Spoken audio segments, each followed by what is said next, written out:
Audi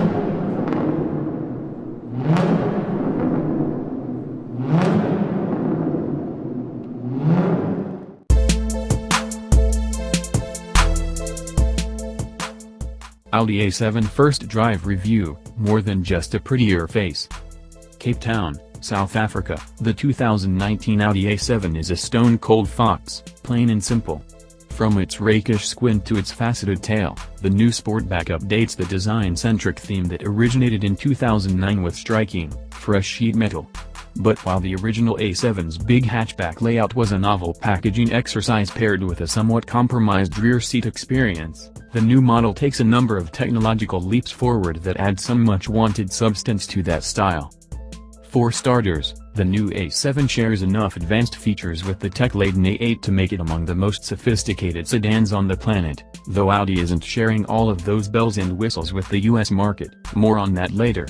When the A7 drops in the fourth quarter of 2018, it will be launched with the same Trick 3.0 TFSI V6 found in the A8, at least until the sportier S8 arrives with a gruntier V8. Producing 340 horsepower and 368 pounds-to-foot of torque, the entry model V6 is a mild hybrid that uses an integrated starter generator on a 48-volt platform that enables up to 12 kilowatts of energy recuperation. This powertrain is mated to a 7-speed dual-clutch S-tronic gearbox.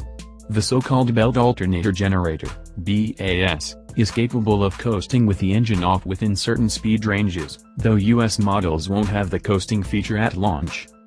While we're bursting your bubble, we should probably also mention that the A7 won't be offered, at least initially, with the A8's mind-boggling predictive suspension system that scans road surfaces ahead and uses electromechanical dampers to raise the body and control wheel travel, ensuring a silky ride.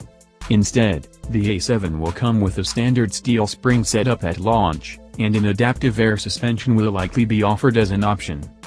Slide into the new A7, and its redesigned cabin presents a dramatically updated look and feel over the outgoing model. There are pleasantly sculpted interior surfaces with available wood veneer treatments which gently arc and flow with those creases, all clever design features whose only contradictory elements are the oddly out of place, and disappointingly inauthentic, fake rear tailpipes that have spawned throughout the Audi lineup. While exterior proportions remain unchanged, the A7's new aluminum and steel chassis expands half an inch in wheelbase and 0.8 inches in interior length, boosting legroom, headroom, and knee room for rear passengers. Access to those rear seats now involves less head banging, while the slick, frame-restored design has thankfully been retained. Trunk volume grows to 18.9 cubic feet, or 49.1 cubic feet with the rear seat down, enough space to place 2 golf bags sideways. As with the A8, and much like its sister car, the Porsche Panamera, physical buttons and switches have been all but eradicated in favor of 3 glass panel displays. Top and center is a 10.1-inch infotainment touchscreen canted towards the driver, one of 2 new MMI touch response screens which command nearly every control in this 2-ton sedan, save items like the tiny volume, power dial, the stalks on the steering column, and buttons and dials on the steering wheel. Below it is a slightly smaller display for climate control settings. Conventional gauges are also ditched for a 12.3-inch virtual cockpit-equipped digital dashboard. While the A7's flat-screen Appaloosa holds a certain appeal to extreme minimalists, the sleek and flush instrumentation begs the inevitable question, is this brave new button-free world really a good thing? On a basic level, the new interface is intuitive and powerful. And heck, at least Audi left the vac vents as physical controls, unlike the frustrating Panamera which requires diving into a menu to move the vents. But the depth of Audi's menu system sometimes makes it difficult and frustrating to access certain controls that were once simple.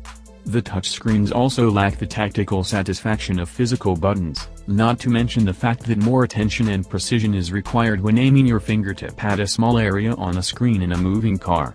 The few key fixed buttons, like drive mode select, traction control off, maximum defrost, and headlight controls are merely spots on a hard, flush surface.